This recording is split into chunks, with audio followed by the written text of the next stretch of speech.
Hello बच्चों, विद्या वाहिनी channel में आप सबका स्वागत। मैं संजीवनी शिंदे आज लेकर आई हूँ आपकी हिंदी पाठ्यपुस्तक लोक भारती से पाठ 5। पाठ का नाम है अतीत के पत्र और लेखक है विनोबा और गांधी जी। दो लेखक इसलिए दिए गए हैं। पहले विनोबा जी पत्र लिखते हैं बापूजी को और बापूजी बाद में विनोबा जी को पत्र लिखते हैं। ऐसे दो पत्र होने के कारण यहाँ लेखकों के दो नाम दिए गए हैं। पहले हम इस लेखक का परिचय देखेंगे। पहले विनोबा जी का। इनका जन्म 13 सितंबर 1895 और मृत्यु 15 नवंबर 1982। परिचय। विनोबा भावे का पूरा नाम विनायक नरहरि भावे था। आप स्वतंत्रता संग्राम सेनानी, सामाजिक कार्यकर्ता तथा प्रसिद्ध गांधी विचारक थे।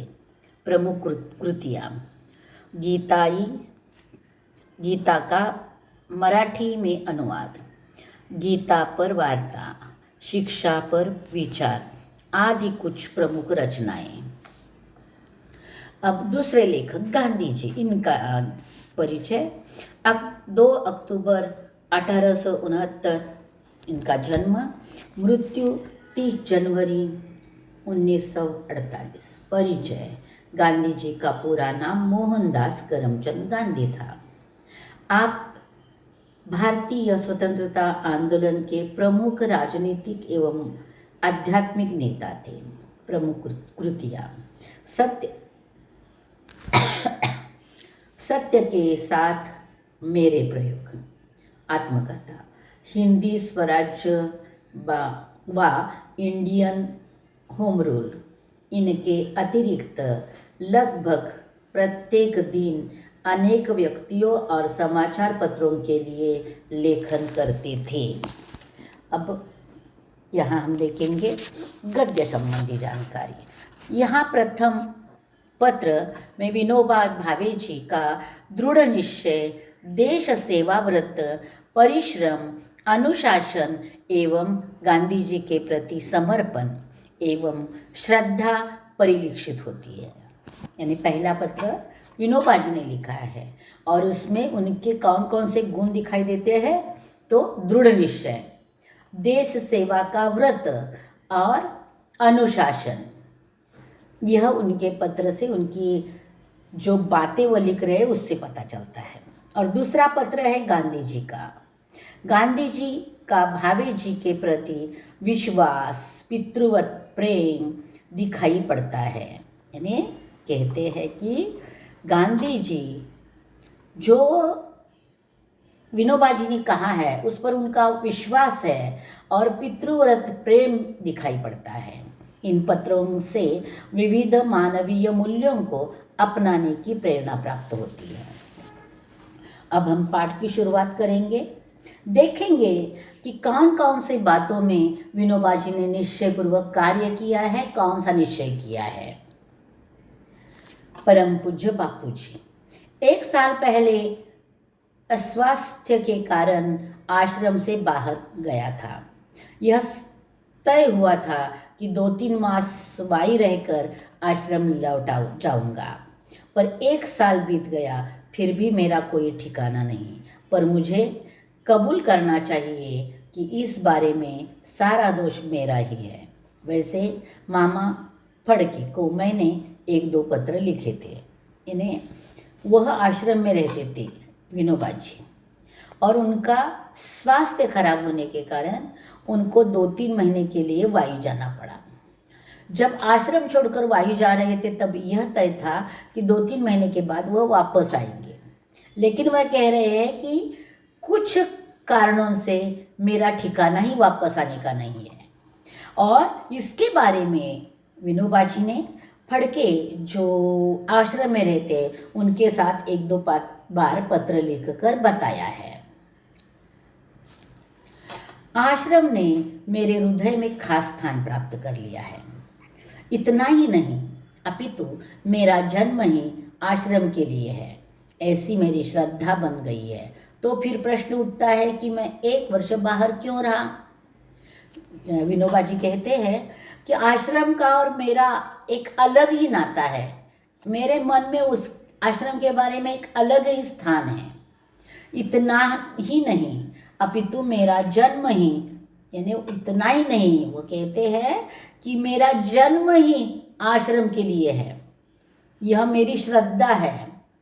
तो आगे खुद ही पूछते हैं, तो आप सबको लगेगा कि इतना होते हुए भी तुम आश्रम से 1 साल दूर क्यों रहे। तो उसका कारण वो बता रहे हैं। जब मैं 10 वर्ष का था तभी मैंने ब्रह्मचर्य व्रत का पालन करते हुए देश सेवा करने का व्रत लिया था। उसके बाद मैं हाई स्कूल में दाखिल हुआ। 10 साल की उम्र में उन्होंने कौन से 2 प्रण किए हैं। एक, मैं आजन्म ब्रह्मचर्य रहूँगा, यानी शादी वगैरह नहीं करूँगा। दूसरी बात, मैं देश की सेवा करता रहूँगा। और इस प्रण के बाद वह हाई स्कूल में दाखिल हुए हैं। उस समय मुझे भागवत गीता के अध्ययन का शौक लगा, पर मेरे पिताजी ने दूसरी भाषा के तौर पर फ्रेंच लेने की आज्ञा दी। तो भी गीता पर का मेरा प्रेम कम नहीं हुआ और तभी से मैंने घर पर ही खुद ब खुद संस्कृत का अभ्यास शुरू कर दिया था।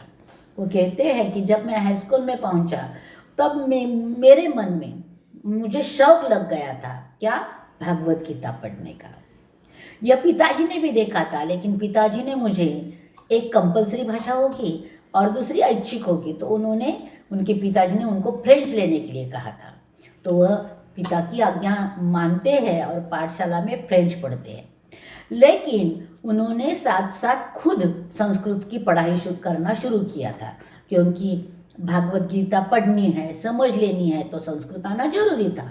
इसके लिए उन्होंने खुद संस्कृत की पढ़ाई शुरू की। मैं आपकी आज्ञा लेकर आश्रम में दाखिल हुआ, पर उसी समय वेदांत का अभ्यास करने का अच्छा मौका हाथ लगा। और वो कहते हैं कि तुम्हारी इजाज़त लेकर मैं आश्रम में पहुंचा था, लेकिन उसी वक्त वेदांत का अध्ययन करने का मौका मुझे मिला और मैंने वह हाथ से जाने नहीं दिया। वाई में नारायण शास्त्री मराठे नामक एक आजन्म ब्रह्मचारी विद्वान विद्यार्थियों को वेदांत तथा दूसरे शास्त्र सिखाने का काम करते हैं। उनके पास उपनिषदों का अध्ययन करने का लोभ मुझे हुआ और इस लोभ के कारण वाई में मैं ज़्यादा समय न रह गया। इतने समय में मैंने क्या क्या किया यह लिखता हूँ। वो कहते हैं कि जब मैं स्वास्थ्य के कारण वाई पहुँचा तो वाई में मैं ज़्यादा दिन रहा ही नहीं, क्योंकि तभी उनको पता चला कि एक नारायण शास्त्री मराठे नामक एक व्यक्ति है जो आजन्म ब्रह्मचारी है और विद्यार्थियों को वेदांत तथा अन्य शास्त्र सिखाते हैं। तो उनको भी लगता है, विनोबा जी को भी, कि मुझे उनके पास पहुंचना चाहिए और जो भी पढ़ाई है मेरे इच्छा के अनुसार करनी चाहिए। और इसलिए वो कहते हैं कि मैं 1 साल तक आश्रम से दूर रहा। अब इतने दिन में मैंने क्या क्या किया वह मैं बताता हूँ, ऐसा विनोबा जी बोल रहे हैं। देखेंगे उन्होंने क्या क्या किया। जिस लोभ के खातिर मैं इतने दिनों आश्रम से बाहर रहा, मेरा वह लोभ और उसका कार्य नीचे लिखे अनुसार है। यानी जिस लालच से मैंने आश्रम आना छोड़कर कुछ कार्य को अपनाने की कोशिश की है, वो कार्य कौन कौन से हैं वह नीचे दिए हैं, देखेंगे। स्वास्थ्य सुधार के नियम, पहले तो मैंने 10-12 मील घूमना शुरू किया। अब देखो, किसी से मार्गदर्शन मिला होगा या खुद तय किया होगा। अपने स्वास्थ्य सुधार के लिए उन्होंने हर दिन 10 से 12 मील घूमना शुरू किया। उसके बाद में 6 से 8 सेर अनाज पिसना चालू किया। वो घर की चक्की होती है ना, हाथ पर पत्थर की बड़ी बनाई हुई और हाथ से उसे घुमाया जाता है और जो अनाज है वो उसे पीसा जाता है। पहले वो उठने के बाद 10-12 मील घूमकर आते थे, चलकर आते थे। उसके बाद उस चक्की पर 6 से 8 सेर अनाज पीसने का काम उन्होंने शुरू किया हर दिन। आज 300 सूर्य नमस्कार और घूमना, यह मेरा व्यायाम है। और 300 सूर्य नमस्कार और हर दिन घूमना, यह उनका हर दिन का व्यायाम है। इससे मेरा स्वास्थ्य ठीक हो गया और इसके कारण इनका स्वास्थ्य ठीक हो गया है। आहार के विषय में पहले 6 महीने तक तो नमक खाया, यानी आहार के विषय में अब बता रहे। पहले परिच्छेद में उन्होंने बोला, लिखा है कि मैं व्यायाम क्या करता हूँ, कसरत क्या करता हूँ। अब वो बोल रहे हैं कि किस प्रकार का आहार मैं लेता हूँ। पहले 6 महीने, यानी 6 महीने का मतलब जब वह आश्रम से बाहर निकले तब से 6 महीने मैंने नमक खाया, बाद में उसे छोड़ दिया। मसाले वगैरह बिल्कुल नहीं खाए। यानी वो कहते हैं कि मैंने मसाला, नमक 6 महीने के बाद सब कुछ छोड़ दिया। आजन्म नमक और मसाले न खाने का व्रत लिया, दूध शुरू किया। और आजन्म यानी पूरे जब तक जीवित हूँ तब तक मैं नमक और मसाले नहीं खाऊंगा, यह मैंने व्रत लिया है। और खाने के साथ दूध शुरू किया है। बहुत प्रयोग करने के बाद यह सिद्ध हुआ कि दूध बिना बराबर चल नहीं सकता। फिर भी अगर इसे छोड़ा जा सकता हो तो छोड़ देने की मेरी इच्छा है। मैंने किसी कारण उनको अनाज के साथ दूध लिया तो ठीक लगता था, तो वो कहते हैं कि ऐसा है, लेकिन अगर मुझे दूध के बिना चलेगा तो मेरी इच्छा है कि दूध भी छोड़ना है मुझे। 1 महीना केले, दूध और नींबू पर बिताया और 1 महीने में तो उन्होंने कुछ भी बाकी नहीं लिया। केले, दूध और नींबू, इतना ही वो लेते थे, बाकी सब कुछ अनाज, फल छोड़ दिए थे। इससे ताकत कम हुई। कार्य, उन्होंने इस 1 साल में कार्य क्या क्या किए हैं उसकी जानकारी दे रहे हैं। गीता का वर्ग चलाया, इसमें 6 विद्यार्थियों को अर्थ, वैसे मामा फड़के को मैंने 1-2 पत्र लिखे थे, सहित सारी गीता सिखाई बिना परिश्रम के। यानी कहते हैं कि गीता का वर्ग शुरू किया, 6 विद्यार्थियों को पूरी गीता मैंने सिखाई है, यह पहला कार्य हो गया। दूसरा, ज्ञानेश्वरी 6 अध्याय, इस वर्ग में 4 विद्यार्थी थे। ज्ञानेश्वरी पढ़ाने का भी कार्य करते हैं और ज्ञानेश्वरी पढ़ने के लिए उनके पास 4 विद्यार्थी थे। उपनिषद 9, इस वर्ग में 2 विद्यार्थी रहे। उपनिषद 9 उन्होंने पढ़ाया, उस वर्ग में 2 विद्यार्थी थे, उनको वह पढ़ाते थे। चौथा कार्य, हिंदी प्रचार। मैं स्वयं अच्छी हिंदी नहीं जानता, फिर भी विद्यार्थियों को हिंदी के समाचार पत्र पढ़ाने का क्रम रखा।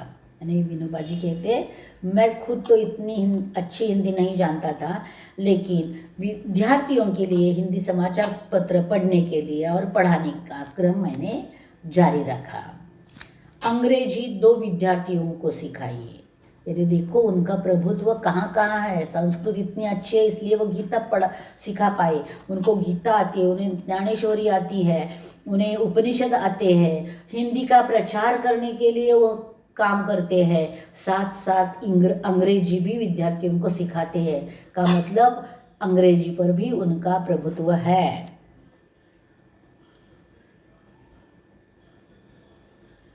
यात्रा लगभग 400 मील पैदल राजगढ़, सिंहगढ़, तोरणगढ़ आदि इतिहास प्रसिद्ध किले देखे। यानी उन्होंने पैरों से चलकर, पद यात्रा कर क्या क्या घूम कर देखा है। राजगढ़, सिंहगढ़, तोरणगढ़, ये ऐतिहासिक जो किले हैं वह चलते चलते उन्होंने देखे हैं इस साल में।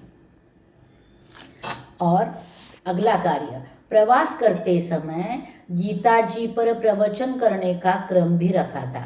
यानी जब रुकते थे, जहाँ रुकते थे वहाँ वह गीता पर प्रवचन देते थे। आज तक ऐसे कई 50 प्रवचन किए। अब यहाँ से आश्रम आते हुए पहले पैदल मुंबई जाऊँगा और वहाँ से रेल से आश्रम पहुँचूँगा और पैदल मुंबई जाने तक भी वह कहीं ना कहीं रहने के लिए, मुकाम के लिए रहेंगे, तब वहाँ भी प्रवचन करेंगे। और मुंबई से वह रेल से आश्रम पहुँचने वाले हैं। मेरे साथ 25 वर्ष का एक विद्यार्थी प्रवास कर रहा है। मुझसे गीता सीखने का उसका विचार है। मैं अधिक से अधिक चैत्र शुक्ल 1 को आश्रम पहुंचूंगा। और वो बता देते हैं कि वो जो विद्यार्थी मेरे साथ है वो इसीलिए है कि वह मन में तमन्ना लेकर बैठा है कि मैं उसको गीता सिखाऊं और मैं चैत्र शुक्ल 1 को आश्रम पहुंचूंगा, ये उन्होंने बताया है। अगला, वाई में विद्यार्थी मंडल नामक की एक संस्था की स्थापना की। विनोबा जी ने की है वाई में एक विद्यार्थी मंडल नामक संस्था की स्थापना। तो उस मंडल में क्या क्या है, तो उसमें एक वाचनालय खोला और उसकी सहायता के लिए चक्की पीसने वालों का एक वर्ग शुरू किया। उसमें मैं और दूसरे 15 विद्यार्थी चक्की पीसते। देखो, ग्रंथालय शुरू किया है, वाचनालय शुरू किया है, तो वहाँ उसमें पुस्तकें होने चाहिए, वो खरीदने के लिए पैसा चाहिए। तो उन्होंने क्या किया, वहाँ चक्की पर धान आना जो है वो पीसना, वो खुद पीसते थे और 15 विद्यार्थी भी पीसते थे। वह जो चक्की से आटा निकलेगा उसे बेचा जाता था और उसमें जो पैसा मिलता है उस पैसे से पुस्तकें खरीदी जाती थी। जो मशीन की चक्की पर पिसवाने ले जाते, उनका काम हम 1 पैसे में 2 सेर हिसाब से करते और ये पैसे वाचनालय को देते। पैसे वालों के लड़के भी इस वर्ग में शामिल हुए थे।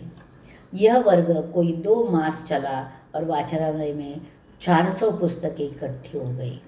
2 मास यह चक्की पीसने का कार्य चला और उसमें इतना पैसा जमा हुआ कि 400 पुस्तकें एक साथ वाचनालय में इकट्ठा हो गई।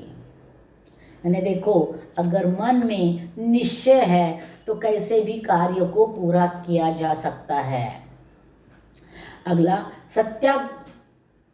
सत्याग्रहाश्रम के तत्वों का प्रचार करने का मैंने काफ़ी प्रयत्न किया। यानी सत्याग्रह आश्रम में जो भी तत्व अथवा नियम हैं उनका प्रचार भी करने का कार्य मैंने किया। 10वां, बड़ौदा में 10-15 मित्र हैं।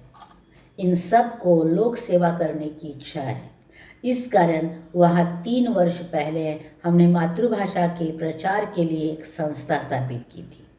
इस संस्था के वार्षिक उत्सव में गया था।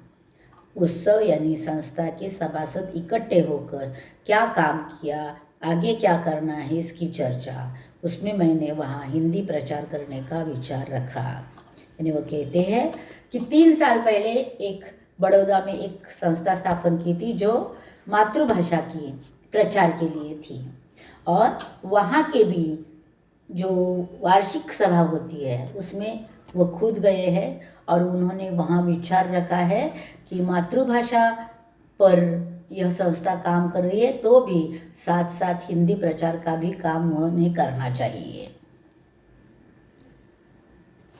मेरी श्रद्धा है कि वह संस्था यह काम जरूर करेगी। और वो कहते हैं कि मेरी श्रद्धा है कि यह जो मातृभाषा प्रसार संस्था है वह हिंदी प्रसार का भी काम करेगी। आपने हिंदी प्रचार का जो प्रयत्न शुरू किया है उसमें बड़ौदा की यह संस्था काम करने को तैयार रहेगी। अंत में सत्याग्रहाश्रम निवासी के तौर पर मेरा आचरण कैसा रहा यह कहना आवश्यक है। तो वह बताते हैं, अस्वाद व्रत इस विषय पर भोजन संबंधी प्रकरण में ऊपर लिखा जा चुका हूँ। यानी आस्वाद व्रत सत्याग्रह आश्रम में कुछ तत्व कुछ नियम हैं, उसमें आस्वाद व्रत एक नियम है। तो वह कहते हैं कि मैंने तो पहले बता दिया है मेरे आहार के बारे में, इसमें जो है वो सही या नहीं। दूसरा तत्व है अपरिग्रह। लकड़ी की थाली, कटोरी, आश्रम का एक लोटा, धोती, कंबल और पुस्तकें, इतना ही परिग्रह रखा। यानी अपने पास कौन सी चीज़ें रखनी है, तो लकड़ी की थाली, लकड़ी की कटोरी, आश्रम का एक लोटा और कंबल और कुछ पुस्तकें, इतना ही परिग्रह, इतना ही साहित्य मैंने साथ में रखा है। बंडी, बंडी यानी जो कपड़े शरीर पर पहनने हैं वो कैसे होने चाहिए, कोट टोपी वगैरह न पहनने का व्रत लिया है। इस कारण शरीर पर भी धोती ही ओढ़ लेता हूँ, करघे पर बुना कपड़ा ही इस्तेमाल करता हूँ। यानी एक तो धोती कमर में बांध देते हैं और दूसरी ऊपर से ओढ़ देते हैं, और यह जो धोती बनाई जाती है वह करघे पर बनाई जाती है, वो वाला कपड़ा वो इस्तेमाल करते हैं। स्वदेशी परदेशी का संबंध मेरे पास है ही नहीं। आपके संबंध मद्रास के व्याख्यान के अनुसार व्यापक अर्थ न किया हो तो ही सही। सत्य अहिंसा, यह अगला व्रत है इसका, आश्रम का। ब्रह्मचर्य इन वृत्तों का परिपालन अपनी जानकारी में मैंने ठीक ठीक किया है, ऐसा मेरा विश्वास है। अधिक क्या कहूँ, जब भी सपने आते हैं तब मन में एक ही विचार आता है, क्या ईश्वर मुझसे कोई सेवा लेगा। मैं पूर्ण श्रद्धा से इतना कह सकता हूँ कि आश्रम के नियमों के अनुसार एक को छोड़कर मैं अपना आचरण रखता हूँ। यानी मैंने सभी आश्रम के सभी व्रतों का पालन करते हुए 1 साल में मेरा आचरण रखा है, एक को छोड़कर। कौन सा छोड़ा है देखेंगे। यानी मैं आश्रम का ही हूँ, आश्रम ही मेरा साध्य है। जिस एक बात की कमी का मैंने उल्लेख किया वह है अपना भोजन, यानी भाकरी स्वयं बनाना। मैंने इसका भी प्रयत्न किया पर प्रवास में यह संभव न था। यानी वो कहते हैं आश्रम का व्रत है कि खुद को लगने वाली भाकरी खुद बनानी, लेकिन सिर्फ वही नियम मैं नहीं पाल सका क्योंकि प्रवास में वो असंभव था। इसके लिए दूसरों ने बनाई हुई भाकरी भी मैं खाता हूँ और यही एक नियम तोड़ा है, बाकी सब आश्रम के व्रतों का पालन मैंने किया है। सत्याग्रह का या दूसरा कोई शायद रेल संबंधी सत्याग्रह शुरू करने का सवाल पैदा होता हो तो मैं तुरंत ही पहुंच जाऊंगा। इधर आश्रम में क्या फेरफार हुए हैं तथा कितने विद्यार्थी हैं, राष्ट्रीय शिक्षा की योजना क्या है तथा मुझे अपने आहार में क्या परिवर्तन करना चाहिए, यह जानने की मेरी प्रबल इच्छा है। आप स्वयं मुझे पत्र लिखे, ऐसा विनोबा का आपको पितृतुल्य समझने वाले आपके पुत्र का आग्रह है। यानी मैं आश्रम से बाहर निकला लेकिन मैंने आश्रम का व्रत पालन किया, आपकी क्या राय है वह मुझे पत्र लिखकर भेजना। विनोबा जी गांधी जी को पितृ समान यानी पिता समान मानते हैं और पितृतुल्य अपने गांधी जी को पुत्र का आग्रह है कि पत्र लिखकर मुझे बता देना, मैं 2-4 दिन में ही यह गांव छोड़ दूंगा। विनोबा के प्रणाम। यह पत्र उनका खत पूरा हुआ है। अब यह पत्र पढ़कर गोरख ने मच्छंदर को हराया, भीम है भीम, यह उद्गार बापू के मुंह से निकले थे। सुबह उनको इस प्रकार उत्तर दिया। यानी रात के समय उन्होंने पत्र पढ़ा, पत्र पढ़ते ही उन्होंने कहा गोरख ने मच्छंदर को हराया। यानी यहाँ गुरु को शिष्य ने हराया ऐसा कहना है कि गांधी जी को भी विनोबा जी ने हराया, ऐसा गांधी जी का कहना है। अब दूसरी सुबह उठकर वह विनोबा जी को पत्र लिख रहे हैं। क्या लिखते हैं पत्र में देखिए, तुम्हारे लिए कौन सा विशेष काम मैं लाऊं यह मुझे नहीं सूझता। तुम्हारा प्रेम और तुम्हारा चरित्र मुझे मोह में डुबा देता है। तुम्हारी परीक्षा करने में मैं असमर्थ हूँ। तुमने जो अपनी परीक्षा की है उसे मैं स्वीकार करता हूँ। तुम्हारे लिए पिता का पद ग्रहण करता हूँ। मेरे लोभ को तो तुमने लगभग पूरा ही किया। यानी वो कहते हैं कि मैं तुम्हारे बारे में क्या कहूँ, तुम्हारे लिए क्या बताऊँ, क्योंकि तुमने अपनी खुद की परीक्षा ली है और अच्छी तरह से उत्तीर्ण भी हो गए हो, और तुमने जो मुझे पिता का पद दिया है उसे मैं स्वीकार करता हूँ। मेरी मान्यता है कि सच्चा पिता अपने से विशेष चरित्रवान पुत्र पैदा करता है। और मैंने भी, अगर मैं तुम्हें पुत्र समझता हूँ तो तुम तो मुझसे बढ़िया हो, तुम तो आश्रम के सभी नियमों का मुझसे भी ज़्यादा पालन करते हो। इसके लिए मैंने भी एक चरित्रवान पुत्र को पैदा किया है अथवा निर्माण किया है, ऐसा कहना है। सच्चा पुत्र वह है जो पिता ने जो कुछ किया है उसमें वृद्धि करे। यानी सच्चे पुत्र का लक्षण क्या बताया है? पिता ने जो किया है उसमें वृद्धि करता है, वृद्धि यानी बढ़त करता है। पिता सत्यवादी, दृढ़, दयामय हो तो स्वयं अपने में एक गुण विशेषता से धारण करे। यानी वो कहते हैं कि जो पिताजी में गुण है वह गुण बेटे में होना जरूरी है। यह तुमने किया है और तुमने मेरे पास जो गुण है उन सबको आत्मसात किया है, ऐसा दिखता है। तुमने यह मेरे प्रयत्नों से किया है, ऐसा मुझे नहीं मालूम होता। यानी मैंने तुम्हें बताया है और तुमने सीखा है, ऐसा नहीं है। तुमने मुझे देख देख कर, मुझ में विशेषता ढूंढ ढूंढ कर वो अपना ली है, यह विशेष बात है। मैं तुम्हारे प्रेम की भेंट के रूप में स्वीकार करता हूँ। यानी तुमने जो कुछ भेंट दिया है उसे मैं प्रेम पूर्वक अपना लेता हूँ। उस पद के योग्य बनने का प्रयत्न करूँगा। यानी आपने जो पिता का पद दिया है मुझे, उस पिता के योग्य बनने का मैं कोशिश करूँगा। जब मैं हिरण्यकश्यप साबित हूँ तो प्रहलाद भक्त के समान मेरा आदर निरादर करना। यानी प्रहलाद ने, हिरण्यकश्यप का बेटा प्रहलाद, जिन्होंने अपने पिता को गलत साबित किया था, वैसे ही अगर मुझ में कुछ हुआ तो आदर निरादर करना। तुम्हारी यह बात सच्ची है कि तुमने बाहर रहकर आश्रम के नियमों का बहुत अच्छी तरह से पालन किया है। तुम्हारे आश्रम में आने के बारे में मुझे शंका थी ही नहीं। तुम्हारे संदेश मामा पढ़के ने मुझे पढ़कर सुनाए थे। ईश्वर तुम्हें दीर्घायु करे और तुम्हारा हिंदी की उन्नति के लिए हो। यानी तुम्हारी जो आयु, भगवान तुम्हें दीर्घायु दे, यानी बहुत ज़्यादा आयु दे, और वह जो आयु तुम्हारी है वह हिंदी उन्नति के लिए लगी रहे, यही मेरी तमन्ना है। तमन्ना यानी इच्छा। तुम्हारे आहार में किसी प्रकार का परिवर्तन करने का अभी तो मुझे कुछ नहीं लगता। दूध का त्याग अभी तो मत करना। इतना ही नहीं, आवश्यकता हो तो दूध की मात्रा बढ़ाओ। इन्होंने कहा था ना विनोबा जी ने, अगर चाहे तो मैं दूध बंद कर सकता हूँ। तो गांधी जी कहते दूध बंद करने के सिवा दूध की मात्रा थोड़ी बढ़ा दो, क्योंकि नमक नहीं खाते, मसाला नहीं खाते। रेल विषयक सत्याग्रह की आवश्यकता अभी नहीं है, पर उसके लिए ज्ञानी प्रचारकों की आवश्यकता है। यह संभव है कि शायद खेड़ा जिले में सत्याग्रह करना पड़ जाए। अभी तो मैं रमता राम हूँ, 2-1 दिन में दिल्ली जाऊँगा। यह गांधी जी ने विनोबा जी को कहा है।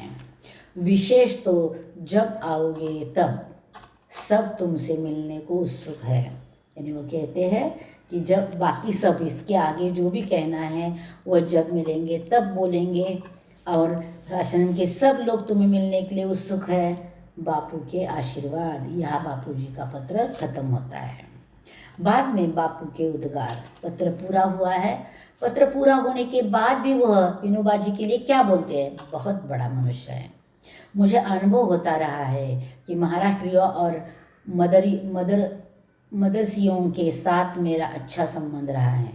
महाराष्ट्रियों में तो किसी ने मुझे निराश किया ही नहीं, उसमें भी विनोबा ने तो हद कर दी। यानी महाराष्ट्रियन लोग बहुत मेरे शिष्य हैं, उसमें से किसी ने मुझे कभी अविश्वास नहीं दिखाया अथवा निराश नहीं किया, लेकिन विनोबा जी वहाँ भी शिखर पर है। यहाँ पाठ पूरा हुआ है। अब पाठ का लेखन कार्य। इसमें सबसे पहले शब्द संसार। अस्वाद व्रत यानी फीका भोजन करने का व्रत। अपरिग्रह संग्रह न करना। करघा कपड़ा बुनने का यंत्र। रमता राम फक्कड़ एक स्थान पर न टिकने वाला। वाक चातुर्य, बोलने में चतुर। और अचेतन यानी चेतना रहित।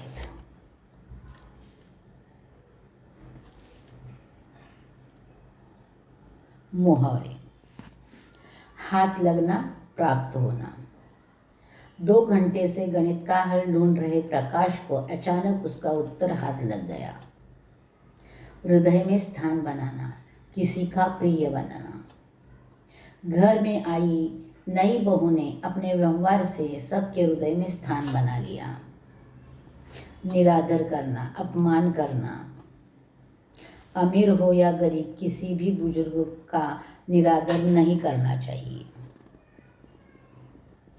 पाठ के अंगन में यानी स्वाध्याय। सूचना के अनुसार कृतियाँ कीजिए। पहला है कार्य। स्वास्थ्य सुधार के लिए विनोबा जी द्वारा किए गए कार्य। क्या क्या उन्होंने किया? पहले 10-12 मील घूमना शुरू किया, फिर 6 से 8 सेर अनाज पीसना शुरू किया, 300 सूर्य नमस्कार लगाना शुरू किया, आजन्म नमक और मसाले न खाने का व्रत लिया। अब उचित जोड़ियां मिलाइए। विद्यार्थी मंडल, संस्था, राष्ट्रीय शिक्षा योजना, विनोबा जी का साध्य आश्रम, ब्रह्मचर्य व्रत।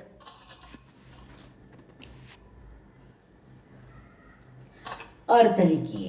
अपरिग्रह शब्द से तात्पर्य है कि यानी अपरिग्रह शब्द का अर्थ किसी भी वस्तु का संग्रह न करना। रमता राम शब्द से तात्पर्य यानी रमता राम का अर्थ एक स्थान पर ना टिकने वाला। स्वस्थ शरीर में स्वस्थ मन का वास होता है। इस पर स्वमत लिखिए। स्वस्थ शरीर हो तो शरीर फुर्तीला रहता है, शरीर में हमेशा उत्साह भरा रहता है, और शरीर में उत्साह और फुर्ती हो तो अपने आप मन भी फुर्तीला होता है। मन में सकारात्मकता बढ़ती है और सकारात्मकता मन हमेशा हर काम में सही निर्णय ले पाता है। इसीलिए तो कहा जाता है कि स्वस्थ शरीर में स्वस्थ मन का वास होता है। श्रवणीय। वैष्णव जन तो तेने कहिए, यह पद सुनिए और उसके आशय पर चर्चा कीजिए। कृति के आवश्यक सोपान। इस पद की रचना करने वाले का नाम नरसिंह मेहता गुजराती भाषा में है। इस पद में कौन से पद कठिन है बताने के लिए कहे। अब कौन से शब्द कठिन है वो आप बताइए, आपको कौन से लगते हैं। इसका उत्तर मैंने नहीं दिया, वो कठिन शब्द आपको निकालना है। पद से प्राप्त होने वाली सीख वह मैंने दी है। हमेशा दूसरों का दुख दूर करना, लालची स्वभाव नहीं रखना, समाज में घुल मिल रहना, इस प्रकार जीवन उपयोगी सीख इस पद से मिलती है। इसके बाद पठनीय। गांधी जी द्वारा लिखित मेरे सत्य के प्रयोग आत्मकथा पुस्तक का कोई अंश यहाँ मैं दे रही हूँ। एक चातुर्मास में उन्होंने यह व्रत लिया था, यानी उनकी माँ ने, कि सूर्य नारायण के दर्शन करके ही भोजन करेंगी। उस चौमास में हम बालक बादलों के सामने देखा करते कि कब सूरज के दर्शन हो और कब माँ भोजन करें। यह तो सब जानते हैं कि चौमासे में अक्सर सूर्य के दर्शन दुर्लभ हो जाते हैं। मुझे ऐसे दिन याद है कि जब हम सूरज को देखते और कहते माँ माँ सूरज दिखा, और माँ उतावली होकर आती, इतने में सूरज छिप जाता और माँ यह कहती हुई लौट जाती कि कोई बात नहीं, आज भाग्य में भोजन नहीं है, और अपने काम में डूब जाती। एक छोटा सा हिस्सा मैंने दिया है। संभाषणीय। किसी महान विभूति के जीवन संबंधी कोई प्रेरक प्रसंग बताइए। यहाँ दिया है मैंने। एक व्यक्ति जो पायलट बनना चाहता था परंतु किन्हीं कारणों से नहीं बन पाया। ऋषिकेश जाकर उसने कई उड़ान के बारे में जो सोचा और अपने करियर को अंतरिक्ष के क्षेत्र की ओर मोड़ लिया। यह व्यक्ति और कोई नहीं बल्कि भारत के प्रक्षेपाशास्त्र के जनक APJ अब्दुल कलाम हैं। अब्दुल कलाम भारत के राष्ट्र निर्माता में से एक है।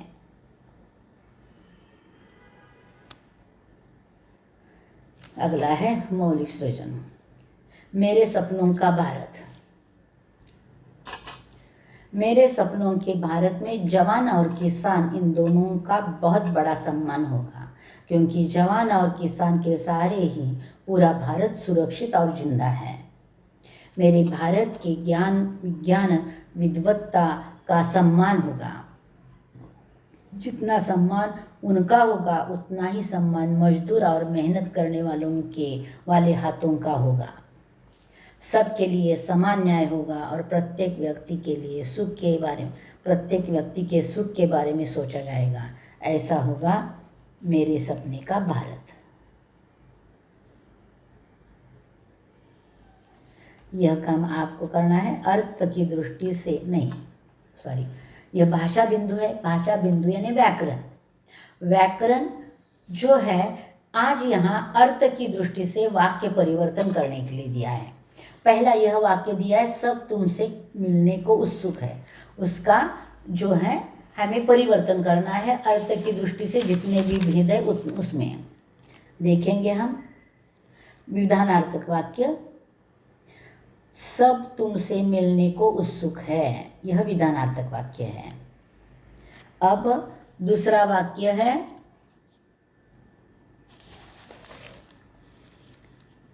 निषेधार्थक। निषेधार्थक वाक्य पढ़ेंगे, सब तुमसे मिलने को उत्सुक नहीं है। और आज्ञार्थक वाक्य है, सब तुमसे मिलने को क्यों उत्सुक है। वो प्रश्नार्थक हो गया। फिर आ गया अगला भेद संदेहार्थक आज्ञार्थक। संदेहार्थक शायद सब तुमसे मिलने को उत्सुक है, सब तुमसे मिलने उत्सुक है।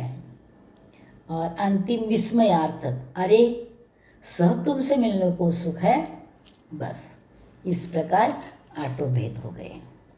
अब देखो यहाँ जाते जाते सिर्फ अर्थ की दृष्टि से नाम दिए और एक वाक्य को परिवर्तन करने के लिए कहा है।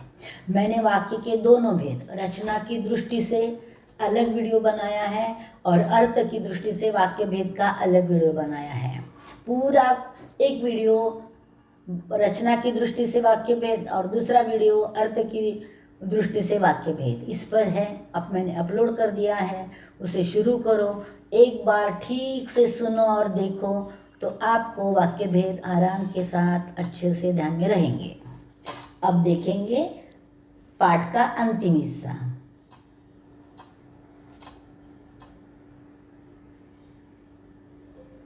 रचना बोध। बोध यानी ज्ञान, यानी यह जो पाठ आपने पढ़ा उससे आपको क्या ज्ञान मिला यह लिखना है। और आपको क्या ज्ञान मिला वो आपको लिखना है। इसके लिए इसका उत्तर मैंने नहीं दिया है। जो आपको ज्ञान मिला होगा, जो आपको लगा होगा, वो 4-5 वाक्यों में आपको लिखना है। इतना काम आपको करना है। तो यहाँ यह पाठ पूरा हुआ है। पाठ मैंने समझा दिया है और उसका स्वाध्याय भी दिया है, ग्रामर भी दिया है और पूरा लेखन कार्य अच्छे से पूरा किया है। तो बच्चों अपनी नोटबुक खोलना, पहले फिर से यह वीडियो शुरू करना, पहले ध्यान से सुनना, फिर आराम के साथ अच्छे अक्षरों में, सुंदर अक्षरों में और शुद्धता में यह लेखन कार्य पूरा करना और अपनी पढ़ाई जारी रखना। तो बच्चों फिर मिलेंगे अगला पाठ लेकर। जल्दी ही मैं वापस आऊँगी, तब तक इंतज़ार में रहना। धन्यवाद बच्चों।